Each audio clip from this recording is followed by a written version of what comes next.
அமாவாசைகளே மிக மிக உகந்த அமாவாசை தை அமாவாசை. மற்ற அமாவாசைகளில் அந்த பித்ருக்களுக்கான தர்ப்பணம் பண்ணாதவர்கள் கூட செய்ய வேண்டிய ஒரு உயரிய அமாவாசை. ஆனால் எல்லாருக்குமே பித்ருக்கடன் இருக்கானா? கிடையாது.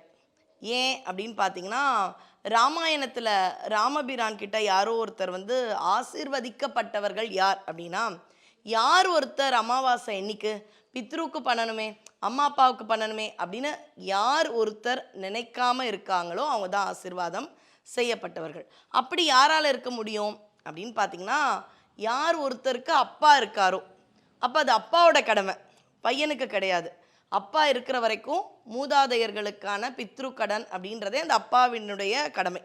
அவர்கள் இருக்கிற வரைக்கும் இவர்கள் ஆசீர்வதிக்கப்பட்டவர்கள். அவர்கள் இல்லைனாதான் மைன்யூட்டாக என்னைக்கு யாருக்கு எப்பப்போ இதெல்லாம் பார்க்கணும். Shri Venkateshwara University, empowering education, elevating futures.